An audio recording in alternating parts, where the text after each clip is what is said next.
지난 영상에서 캐나다인이 작성한 4박 5일간의 부산 여행 가이드 일정을 소개해드렸었습니다. 혹시 시간이 없어 못 보신 분들을 위해 간략하게 요약부터 해드리겠습니다. 글쓴이는 캐나다에서 태어나 세계 여행을 하며 자신과 영적인 교감이 잘 이루어지는 지역을 찾아 몇 년씩 머무르는 여행자입니다. 자신과 부산과의 교감이 좋았기에 부산을 여러 번 방문하고 장시간 머물면서 한국 여행을 하면 서울만 여행하고 한국의 제2의 수도 부산은 하루 정도만 여행하는 것이 안타까워 자신이 직접 부산 여행 가이드를 작성했습니다. 글쓴이가 만든 4박 5일은 1일차에는 감천문화마을과 태종대 공원, 오륙도, 송도 2일차에는 남포동, 광복동 서면 탐방 3일차에는 해동 용궁사와 해운대, 광안리 해변 4일차에는 범어사와 섣불사, 어심청 스파 5일차에는 당일치기 여행이나 센텀시티, 박물관, 미술관 등으로 부산의 유명 명소들을 꽉꽉 채워 알차게 시간을 보낼 수 있는 여행 가이드였습니다. 혹시 영상을 보시면서 시청자분들께서 알고 계신 부분이나 지금과는 많이 달라진 점이 있다고 하더라도 이해해주세요. 해당 글은 최근 코로나로 한국은 유명해졌지만 여행을 올 수 없기에 해외 커뮤니티에서 역주행 중인 글이기 때문에 시간도 지났고 외국인의 시선으로 본 것이기 때문에 다소 오류가 있을 수도 있습니다. 그러면 4박 5일간의 부산 여행 가이드, 상세 가이드를 시작하겠습니다. 이후 내용은 영어 원문 번역입니다. 부산 여정의 1일차 시작. 폭발적인 화려함으로 부산 여행을 시작하세요. 최근 몇 년간 부산에서 가장 인기 있고 눈에 띄는 명소 중 하나인 감천문화마을로 가보세요. 감천문화마을은 한국전쟁의 피난민들이 정부로부터 떠밀려 터전을 잡게 된 작은 동네입니다. 하지만 이제는 다채로운 예술지구로 전환되고 부산의 무역 항구들이 보이는 아름다운 동네가 되었습니다. 버스 정류장 근처의 마을 꼭대기에 있는 관광 안내소에서 구비되어 있는 훌륭한 지도를 따라 위에서 아래로 산책한다면 예술적인 벽화 작품들을 손쉽게 감상할 수 있습니다. 뱅크시의 작품이라고 해도 손색이 없을 정도로 마을 곳곳이 예술품입니다. 2시간가량 걸리기 때문에 내려가는 길에 예쁜 카페나 갤러리가 보인다면 들러서 쉬다 가시는 것도 추천드립니다. 이곳에 간다면 148개의 계단은 꼭 들러보세요. 이렇게 오전에는 색채감 넘치는 예술적인 부산을 봤다면 오후에는 감천문화마을 꼭대기에서 봤던 아름다운 바다를 보러 갈 차례입니다. 부산에서 바다는 3가지 선택권이 있습니다. 해변을 사랑하는 사람들은 송도 해수욕장을 가야 합니다. 수영하기 알맞은 해변이기도 하지만 송도의 구름 산책로를 걷는다면 바다 위로 걸으며 소용돌이 치는 파도의 아름다움을 볼 수 있습니다.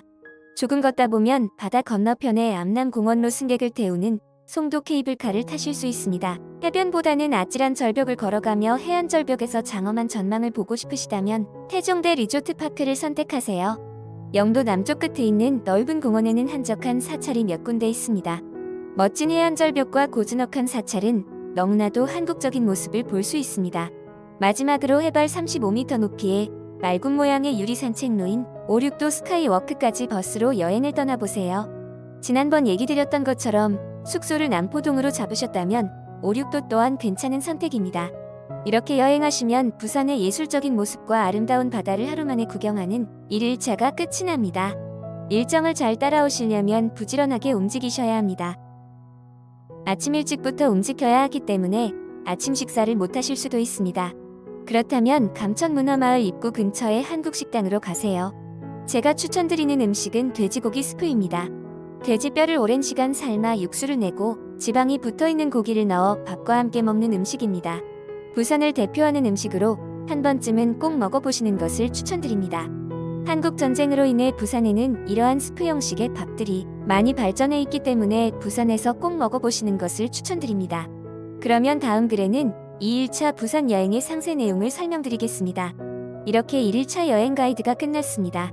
글쓴이가 말한 곳들은 저도 다 가보긴 했습니다. 저는 감천문화마을을 들렸다가 송도를 들렸던 것 같은데요. 몇 년 전이긴 하지만 글쓴이가 알려준 1일차 코스를 본다면 정말 부산을 여행해봤고 부산을 좋아하는 사람이 쓴 글이라는 게 확실히 느껴집니다. 그렇다면 다른 외국인 네티즌들은 해당 글을 읽고 어떤 생각을 했는지 살펴보도록 하겠습니다. 뱅크시의 작품 같은 벽화들이 있다고? 전쟁 난민들이 만든 동네인 만큼 벽화들에는 많은 의미들이 숨겨져 있을 것 같다. 아직 가보지 못했지만 벌써부터 설렌다. 너의 글을 보니까 감천문화마을을 갔었던 기억이 난다. 해운대의 숙소가 저렴해서 해운대로 숙소를 잡았다가 힘들게 감천문화마을까지 갔었다. 지하철을 타고 버스로 갈아타고 또다시 작은 버스를 타고 어려웠던 걸로 기억한다. 하지만 너의 말대로 마을의 예쁜 벽화들을 보고 사진을 찍다 보면 하루가 어떻게 지나가는지도 모르게 시간을 보낼 수 있다. 작은 미술관들도 많고 카페들도 많아서 하루 종일 시간을 보낼 수 있는 곳이다. 자세한 설명 감사합니다. 그런데 감천문화마을을 들렸다가 바다를 갈 때 어느 곳을 가야 할지 모르겠다면 어떻게 해야 할까요? 나에게 3가지의 선택권을 준다니 가혹합니다. 당신이 말한 곳 3곳 모두 가보고 싶어요. 일단 스크랩 해두겠습니다. 언제가 될지 몰라도 한국으로 여행 간다면 이 글보다 자세한 가이드는 없을 것 같습니다. 와, 너는 부산에 얼마나 살았던 거야? 난 한국에서 2년 정도 살았고 부산에서도 6개월 정도 지냈다. 그렇지만 안 가본 곳이 너무 많아. 그리고 돼지국밥은 최고야. 처음에는 낯설었지만 한국을 떠난 지 5년이 넘었지만 생각나는 음식 중에 하나다. 이탈리아에서는 비슷한 음식도 없어서 더 그리운 음식이다. 자세한 설명 감사합니다. 혹시 한국어를 몰라도 여행하기 불편하지 않을까요? 몇 년 전 홍콩과 도쿄를 여행했는데 한국만 가보지 못했습니다. 홍콩에서는 영어를 쓰기 때문에 불편함이 없었지만 일본에서는 언어적 불편함으로 많은 실수들이 일어났습니다. 한국은 어떨지 걱정입니다. 한국어를 공부하고 있지만 실제 한국인과 대화해본 적이 없어서 두렵습니다. 간혹 불편할 때도 있지만 대부분의 한국인들은 영어를 기본적으로 했던 것 같습니다. 간단한 의사소통은 충분히 가능하니 걱정하지 않으셔도 됩니다. 한국어를 공부하신다면 더욱 편하게 여행하실 수 있습니다. 하지만 부산의 사람들은 부산만의 언어와 악센트가 있기 때문에 배우고 있는 한국어와 다를 수도 있습니다. 송도의 구름다리는 나만 아는 곳인지 알았다. 짧은 거리의 다리긴 하지만 바위 틈 사이의 파도를 보면 가슴이 시원해지는 기분을 느낄 수 있다. 글쓴이의 코스대로 낮에 벽화마을을 보고 송도를 간다면 송도 구름다리 야경도 보고 오는 것을 추천한다. 예쁜 조명이 비추고 파도 치는 소리가 정말로 아름답다. 또한 송도에서 수상 택시를 탄다면 가벼운 투어도 가능합니다. 가격 또한 매우 저렴하기 때문에 추천드립니다. 너의 글을 읽고 나니까 여행 일정을 어떻게 짜야 할지 더 모르겠다. 서울도 구경하고 싶은데 부산도 가보고 싶어졌다. 90일 동안 한국을 전부 여행할 수 있을지 걱정이다. 하루빨리 여행이 쉬워졌으면 좋겠다. 너무 설렌다. 부산의 바닷가에 간다면 살아있는 작은 문어를 먹어보고 싶다. 한국의 드라마나 유튜브 먹방을 보면 정말 맛있게 먹던데 너무 궁금합니다. 부산은 해안 도시니까 팔겠죠? 한글이 적혀있는 벽화를 봤는데 한글이라는 언어 자체가 하나의 예술품 같아 보여 신기했습니다. 여러 가지 벽화들이 있었는데 그게 가장 기억에 남네요. 주의! 반드시 감천문화마을은 위에서 아래로 내려올 것. 꼭대기까지 가는 버스가 있다는 사실을 몰랐을 때 걸어서 올라갔었습니다. 상상 이상의 언덕이 있어 놀라웠다. 그곳에 수많은 집을 짓고 살아왔다는 게 신기했습니다. 한편으로는 전쟁 때문에 언덕에 집을 짓게 된 모습을 보고 마음이 아팠습니다. 증조 할아버지께서 한국전쟁에 참전하셨던 이야기를 많이 해주었기 때문에 과거의 한국을 모르지만 왠지 친숙한 느낌이었습니다. 많은 외국인들이 주로 감천문화마을을 들렸던 것에 대해서 이야기 나누고 있었습니다.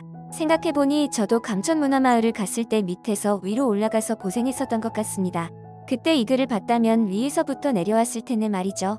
여러분들은 1일차 여행지 중 어느 곳을 가보셨나요?